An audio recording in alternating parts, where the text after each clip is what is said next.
only time I use Aeropass when it's necessary and when it's mandatory.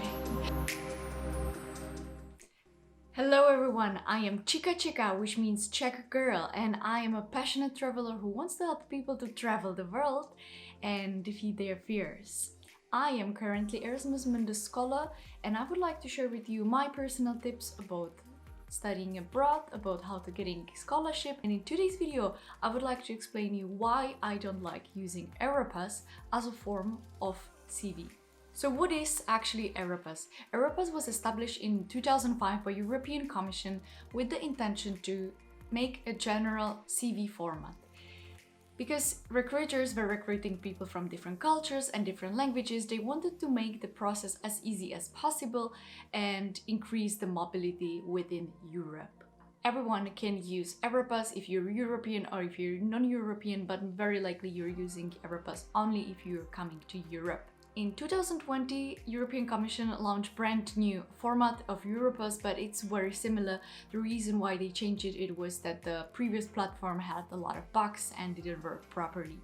So now in 2022 almost, you can reach to Europass. It works in different languages, in all languages of European Union.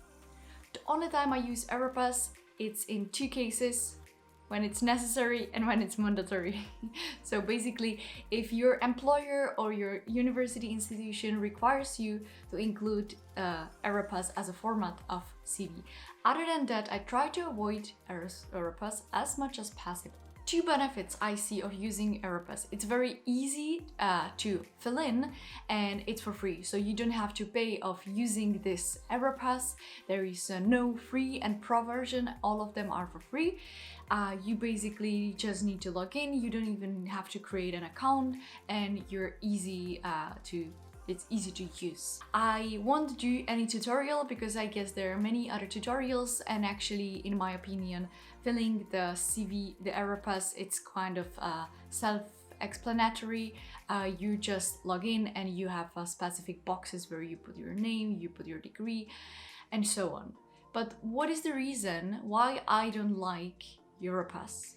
I used to use Europass quite a lot, especially during my high school, but the more I grown up and the more I was applying, I realized, oh my god, the Europass is really chaotic and is extremely long.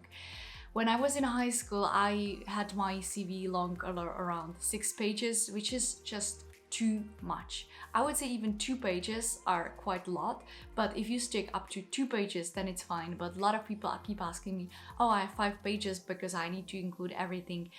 Well, no, 5 pages is definitely a lot.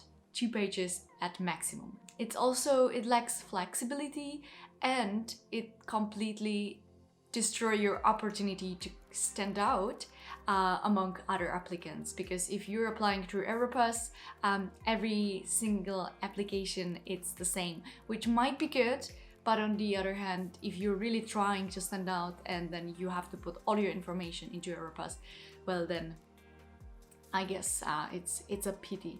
What to do if you finished your Europass and you realize, oh my god, it's too long, let's say about 4 pages. Well, then I suggest you that you go through every single section and you see what is not fully relevant to your program. Let's say you did some course, but it's not completely in the field of the program you're applying. Then you might consider deleting it. Or if something is kind of outdated, let's say 4 years ago you did something and now you have more recent and more fresh and new experience, also you can consider of deleting it from your Europass. Or if something is just not so much worth mentioning, let's say you have already included your education, your work experience, maybe your research experience, and then if you have personal interests section, you might consider deleting as well. If it adds the extra page. So as I said, personally, if I see that Aeropass is just recommended for Erasmus Mundus especially, it's just recommended, well then I follow this instruction and I don't use it because it's just recommended. For the other programs, when it's required, yes, you definitely have to submit Europass. If I'm applying for a job or for any freelance job, then I definitely don't use Europass. I especially think that nowadays the companies are more flexible, and Aeropass is kind of rigid in my opinion personally, and I've read that especially tech companies don't really like Europass. So what to use instead? I personally use Novo Resume. I paid the extra paid version just because it gave me more flexibility and it allowed me to craft the CV exactly as I wanted. But you can also use Simple Word. You can use maybe also Canva or PowerPoint presentations or Photoshop. I've seen many CVs, and depends on how skilled you are, how good graphic designer you are, but I guess with the Word it's pretty fine. This was everything in today's video. I hope that my opinion helped you out, especially with the excessive length of your CV.